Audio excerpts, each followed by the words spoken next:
प्यारे बच्चों, कैसे हैं आप सब? आशा करती हूँ आप सब अच्छे होंगे, स्वस्थ होंगे। स्वागत है आपका इस कक्षा में। आइए आज हम पढ़ते हैं हिंदी व्याकरण का पाठ 3 संधि। संधि शब्द का शाब्दिक अर्थ है मेल या जुड़।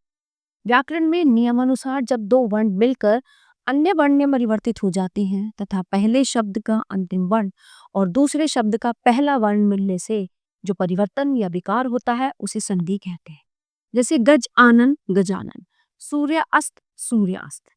उपयुक्त उदाहरणों में पहले शब्द की अंतिम ध्वनि तथा दूसरे शब्द की पहली ध्वनि के मेल से जो नई ध्वनि उत्पन्न हो रही है यही विकार या परिवर्तन संधि कहलाता है।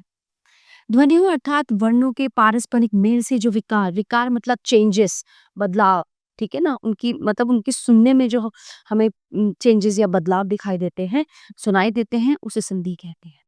संधि विच्छेद। संधि युक्त शब्दों को अलग अलग करके लिखने की प्रक्रिया संधि विच्छेद कहलाती है। जैसे धर्म आत्मा, धर्मात्मा, देवालय, देव, देव जमा आलय, देवालय, प्रत्येक, प्रत्येक, शरण आगत, शरणागत। संधि के भेद। संधि के 3 भेद होते हैं: स्वर संधि, व्यंजन संधि और विसर्ग संधि। तो सबसे पहले हम बात करते हैं स्वर संधि की। दो स्वरों के मेल से होने वाले परिवर्तन को स्वर संधि कहते हैं। स्वर संधि के भेद। स्वर संधि के 5 भेद होते हैं: दीर्घ संधि, गुण संधि, वृद्धि संधि, यण संधि और अयादि संधि। तो सबसे पहले हम बात करते हैं दीर्घ संधि। ह्रस्व अथवा दीर्घ अ ई उ के परे ह्रस्व या दीर्घ अ ई उ आने पर क्रमशः स्वर दीर्घ ध्वनि से युक्त हो जाते हैं।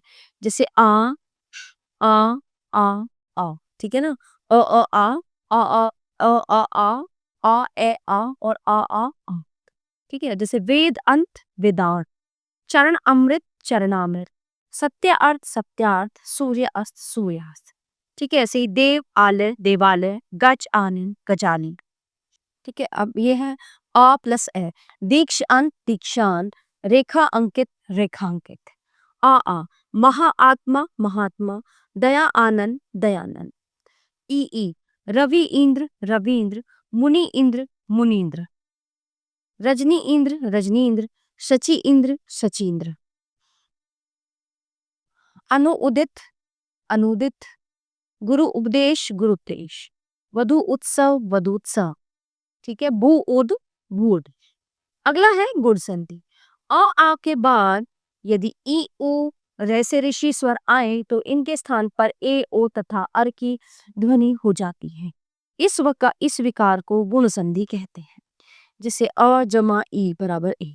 भारत इंदु, भारतेंदु, गज इंद्र, गजेंद्र, पूर्ण इंदु, पूर्णेंदु, देव इच्छा, देवेच्छा। अ ई ए।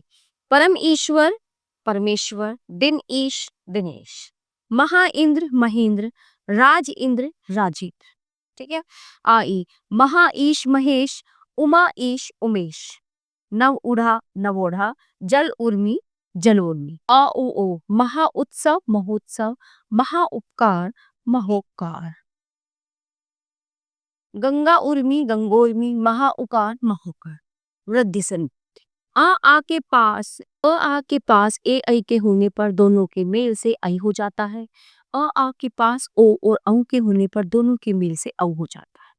ध्वनियों के परस्पर इस प्रकार के मेल को वृद्धि संधि कहते हैं। जिसे मत ऐक्य, मतैक्य, भाव ऐक्य, भावैक्य, महाऔन, महोन, महाओज, महोज। यण संधि। ह्रस्व या दीर्घ स्वर ई उ रे से परे कोई असमान स्वर होने पर ई का य, ऊ का वै, रे का रे से ऋषि का र ध्वनि होने पर यण संधि हो जाती है। कैसे? यदि, अपि, यद्यपि, विवाद, व्यवहार, रीति अनुसार, रीत्यानुसार। ई जमा ए बराबर ये। नदी अंत, नद्यंत, नदी अर्पण, नद्यार्पण। ई आया, परिआवरण, पर्यावरण, अति, आचार, अत्याचार। इति आदि, इत्यादि, प्रति अवर्तन, प्रत्यावर्तन। ई जमा ओ। अति उपकार, अत्युपकार, नि ऊन, न्यून। ई जमा आई। अति ऐश्वर्य, अत्यैश्वर्य, देवैश्वर्य। ई जमा ओ।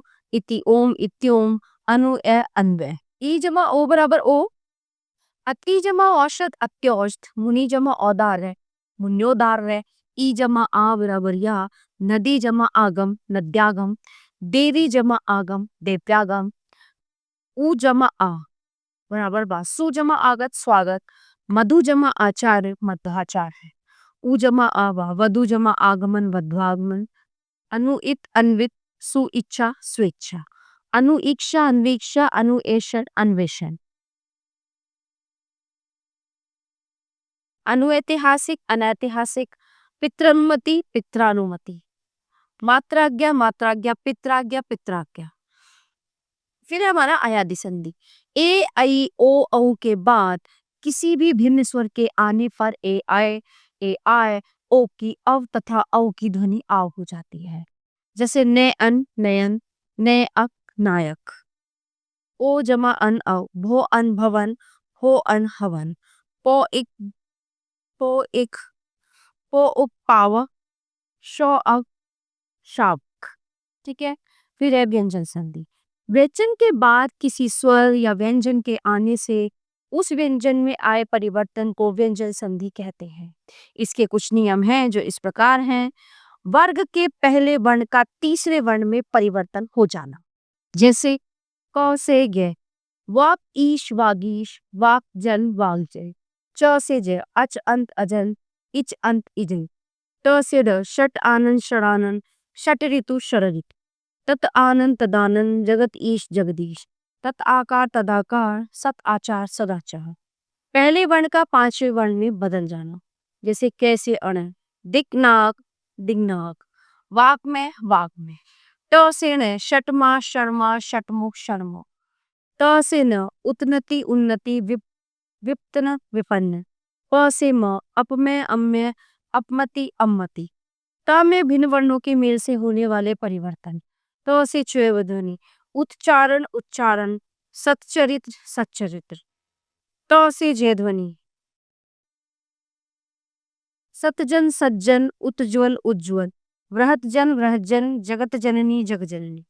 त या द का ट या ड हो जाना, त से ल, तत्ती का तल्लीन, उत्लिखित उल्लिखित उल्लेख, ता के बाद श आने पर च तथा श से छे का हो जाना, उच्छ्वास।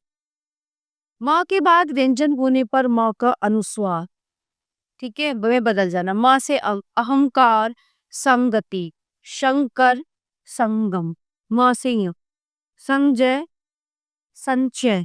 ह्रस्व तथा आबे के बाद छे अथवा च ध्वनि का अंत, प्रच्छन्न स्वच्छ।